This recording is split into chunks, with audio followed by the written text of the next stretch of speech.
আলহামদুলিল্লাহি রাব্বিল আলামিন ওয়াসসালাতু ওয়াসসালামু আলা রাসূলিহিল কারীম সাইয়্যিদিনা ওয়া মাওলানা মুহাম্মাদিন ওয়া আলা আলিহি ওয়া আসহাবিহি আজমাইন ওয়া বা'দ।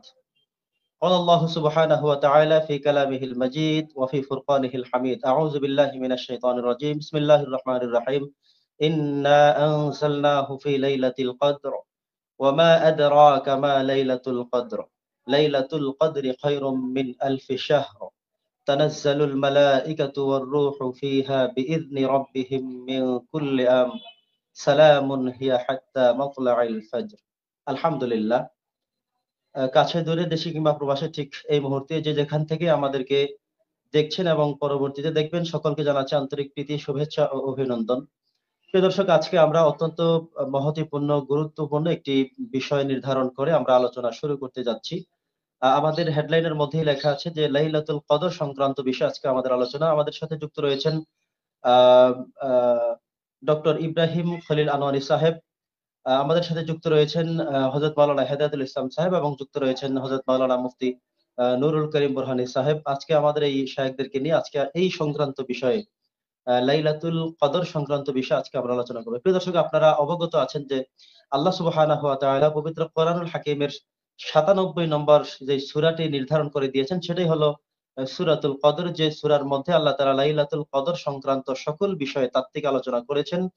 মুফাসসিরিনে কেরামগণ মাত্র এই ৫টি আয়াতকে ব্যাখ্যা বিশ্লেষণ করে আমাদের করণীয়, আমাদের বর্জনীয় এবং কখন আমরা করব, কোন সময় করব, কোরআনের আয়নায়, সুন্নাহর আয়নায় সকল তথ্যগুলো এই সূরার মধ্য দিয়ে চলে এসেছে। প্রিয় দর্শক, আজকে আমরা জানবার চেষ্টা করব কোরআনের আলোকে লাইলাতুল কদর সংক্রান্ত বিষয়ে।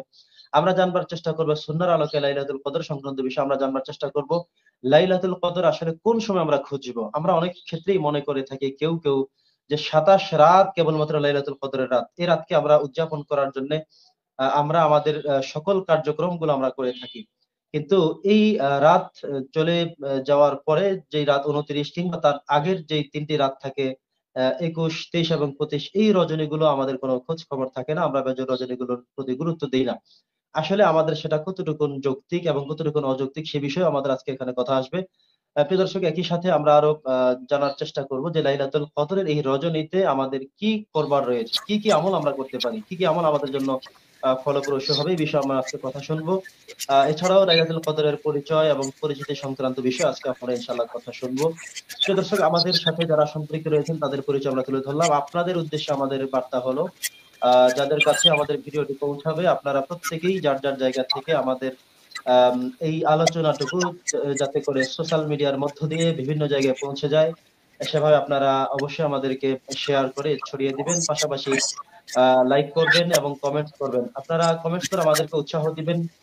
একই সাথে কমেন্টস করার আরো অর্থ হতে পারে যে আ আমরা কমেন্টস করে যদি কারো কোনো কিছু জানবার প্রয়োজন থাকে তাহলে ইনশাআল্লাহ আমরা সেই বিষয়গুলো জানার চেষ্টা করব।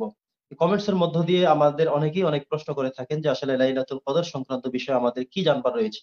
লাইলাতুল কদর সংক্রান্ত বিষয়ে আমাদের আলোচকগণ যখন আলোচনা করবেন সেখান থেকে আপনাদের কোনো কিছু আরো স্পষ্ট হবার প্রয়োজন হতে পারে। আমাদের আলোচনার মধ্যে কোনো কনফিউজড আপনাদের হতে পারে, থাকতে পারে। সেই বিষয়গুলো নিয়েও আপনারা আমাদের কমেন্টস বক্সের মধ্যে কিংবা আমাকে পার্সোনাল ভাবে মেসেঞ্জারেও আপনারা কোনো কিছু লিখতে পারেন। আমরা ইনশাআল্লাহ রিপ্লাই করব। আমাদের এই আলোচনার শেষে সেই জবাবগুলো ইনশাআল্লাহ আমরা নিয়ে আসবার চেষ্টা করব।